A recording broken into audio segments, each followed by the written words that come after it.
Deborah as well. Thank you for coming.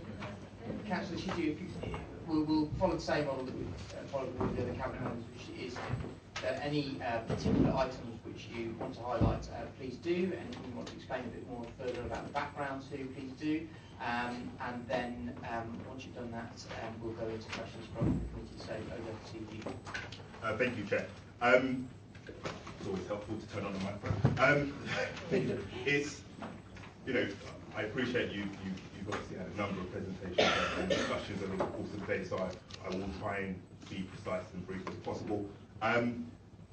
To set some context, I appreciate you probably heard this already, but it's always important to just re-stress this is the 7th year of having to make sustained savings, sustained efficiencies within the budget. In terms of my particular portfolio area, which covers the local economy side, culture, as well as adult education, we've done everything in our power over the last few years to continue to protect the vital frontline services, and this year is no different. So if we look at the local economy, we of course have ambitious targets which we set in 2014 to create 2,000 apprenticeships, and we've continued to protect commissioning funding for that, so that we're well on the way to achieving that, and we want to give ourselves every opportunity to be able to do that.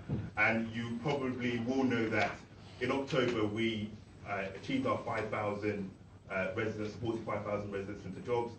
So we think it's all the more important to continue that work, and because of that we continue to protect our employment commissions as well.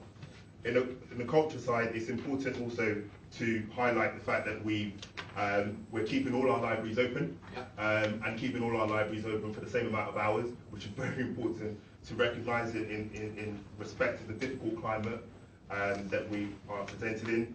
And we are protecting grants to our cultural organisation. And of course, if we are making, in a year in which we're making an application to be London Borough Culture, culture remains at the heart of everything we're doing as a council, not just within the arts team and not just within the cultural events team, but also right across the council as well. You will see the budget saving that we do have, it splits into two in the cultural side, in light of the fact that we are reviewing our library service. We believe we'll be able to find £300,000 worth of savings with that, and also we have identified some areas within our library's income in which we can do better. We have a really strong track record of opening our libraries, but I think if there's one area, we've had this discussion, if there's one area in the past in which we could do better, is how we ensure that our library spaces are used both on a commercial basis but also on a community basis as well. So in recent months we've set up a new strategy, and we're hoping over the next, well, we're confident over the next few months we'll be able to achieve some of our targets. Thank you. Thank you. So that last point you just made, is that's budget 212 increased income from libraries, that's £50 grand. Yeah. And in years to come, is that £50,000 income envisaged to increase? Well, or is this like the beginning of that process? So this is very much the beginning of that process. So at the moment, when we first developed our strategy a few months back, we identified that many of our libraries are quite well used, particularly in the centre of London. So if you think of John Harvard, but we do know that there are some libraries that are not as well used or well used by community or commercial organisations. And the idea behind the strategy is to open that up, and this year will be the very first year of doing that in a concerted way, with the idea of building on that in years to come. Thank you. Staying on libraries, so I'm pleased to see there's no closing of libraries, no reduction in hours. There's £300,000 worth of savings there, so that's quite a considerable streamlining and modernising. Can you give us a bit more detail about what kind of savings you're expecting, just bearing in mind kind of the previous discussion around digital inclusion? Obviously that's a big area where libraries are really important, as well as books, of course. Thank you, Councillor Johnson. So it is a particular challenge, and that's why we are looking at reviewing the whole library service. I think it's important to take into the context of some of the works we've done, some of the capital works we've done in recent years in the shape of Nunhead Library and in the shape of also Peckham Library as well. And why it's important to take it into that context is very much the reason behind that is to ensure that it's more user-friendly and it is more, community members are able to take more ownership of issuing, taking out loans, library book loans, and also being able to use the space as well. So we're confident with some of that work in the respect of the opening up of Grove Vale Library as well, we'll be able to continue to push on that as well. We also rank very highly in terms of our investment in books, and we will continue to see how we ensure, and we rank very highly as well in our book turnover as well. So ensuring that we're targeted in terms of the books that we do stock will be something that we continue to push on as well. So those are just two examples in ways in which we expect to expect to meet our savings target. And also we are looking across the board in terms of not necessarily the frontline service, but also that tier up to ensure that we're coordinated in our approach as well. On the same subject, and Ben's taking a good chunk of what I was going to ask, but just on that issue of the review of the library service, libraries, like many of our public services, have got some very dedicated fans in their local areas. Will you be able to integrate them into this review so that they can express their opinions, and how will you judge whether those are the views and the concerns of the wider public opinion in the area? I mean, I'm familiar with Dulwich Library, but I'm sure it's true across the borough that we have wider local populations that are interested in what's going on, and then some more dedicated users that might be easier to engage. It's a very strong point. Thank you, Councillor Hartley. I'm going to take Deborah Collins in a second to come in on a specific point to the previous point, but just on that question, I'll give you two examples. So when we sought to open up Camberwell, when we opened up the new Camberwell Library, I think something that's particularly impressive about that new library was the engagement that took place before opening that library. So whether it's something as simple as going out to local community groups and going out to local primary schools to say, what kind of books do you want to see? And they got the opportunity to even have the front page of one of their books with their names on it, which was really, really important, and also meant that the library that was being delivered worked for the local community as well. And also we took that to when we were renovating Nunhead Library as well. Again, we used that approach in terms of working with local schools, and again using some of the successes in terms of Camberwell Library to identify key community groups to be able to choose books, the kind of books and the kind of layout in the area. So that's very much at the heart of what we hope to do in terms of Grove Vale Library, and we've just had that discussion in terms of how do we build on from some of the work we're doing in Camberwell and Nunhead as well. So simply put, the community is at the heart, because it's pointless having a brand new library if nobody wants to visit it. So it's very much at the heart of what we're trying to do. And just, I think just on the perspective of the wider yes, budget. I thought it might be helpful actually, bearing in mind what Councillor Johnson was saying, just to give you an idea of what the total library budget was, so that you can see how much that is.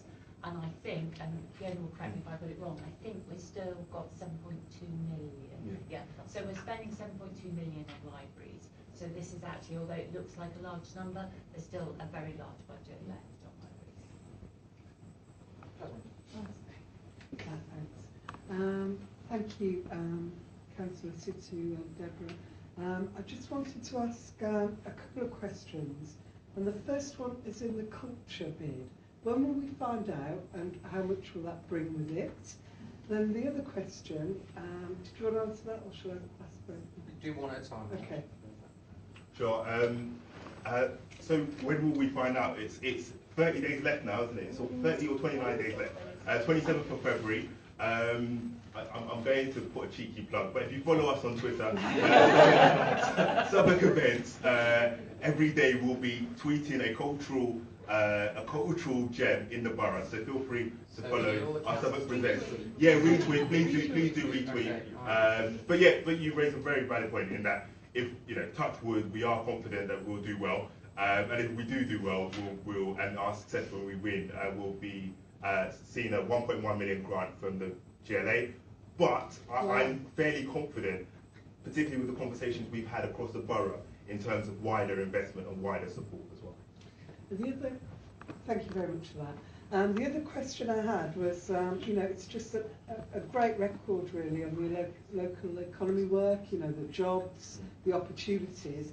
So really I was thinking ahead, and I was thinking about how we build upon that really, and I was really wanted to think about the links between, very close to my heart are children in care and care leavers. And the big thing that's coming up now is a guaranteed school place or apprenticeship. So I just wondered, are we ready now to find out how many care leavers actually get apprenticeships on our scheme? Do we have that data? And basically what you thought about that as the next issue. Yeah, no, it's a thank you, Councillor Ali. Just to stress, it is to thank every member of the team and everyone in the council in terms of getting us well on the way to achieving that 2,000. And as we look to achieving that 2,000, as you quite rightly say, it's ensuring that we are prioritising children in care leavers as well. And that's why we've particularly created a strand as part of our Southwark works for how do we work with vulnerable young adults more widely. And so that's a particular strand. But the point that you raised is a very valid one. And I think as we look to post-May 2018, and I think some of the work is taking place already, I think that's the question in terms of how do we ensure, how we capturing that, how do we ensure that the figures, we're tailoring our approach to reach those key areas, and we're maximising on those figures as well. In terms of the wider challenges as well, I think ensuring that we continue to push on from having on the current apprenticeships and ensuring that we have quality apprenticeships, which we already have, but then pushing on from that. Yeah. Good to hear. Thank you very much. Good, and Kieran. So right at the beginning, before you arrived, we had a conversation with Fiona and Duncan about business rates and how now as a council that's where primarily our funding comes from. I was interested in your view on how you feel the local economy is doing and how confident we can feel over the next coming years about the economy, the conversations you're having with the Southwark Business Forum and others. And then also as a supplementary to that, how you feel local businesses are likely to reacting to the change of business rates locally, and how hard that's going to affect the conversation with the rise in business rates. Yeah, so it's to be quite frank, businesses contribute a significant amount to the borough, and it goes without saying, and I know this is something Councillor Williams always says quite a bit as well, which is it goes without saying that investment in across the borough has meant that we've seen a growth in terms of business rate collection across the borough, which is really important to encourage and to continue to build on. In terms of their reaction to the wider economic environment, we had a discussion very recently actually, and I would say it's a mixed reception.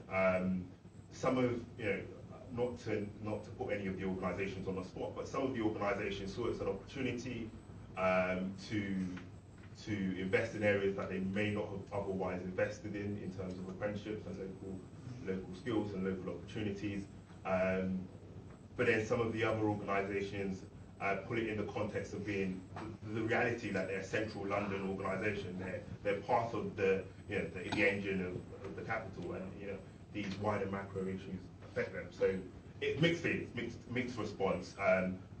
From our perspective, and the reason why we had the discussion immediately, we want to continue to ensure that all businesses feel that the ones currently in the borough feel like this is a place for them to not just have a business, but to grow their business, but to also have a certainty at a local level where they may not be having that certainty at a national level.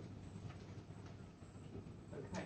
I don't think there's any other questions at this stage. So thank you, Stephen, Johnson and Deborah, for answering our questions. And we'll move swiftly on to Councillor Williams.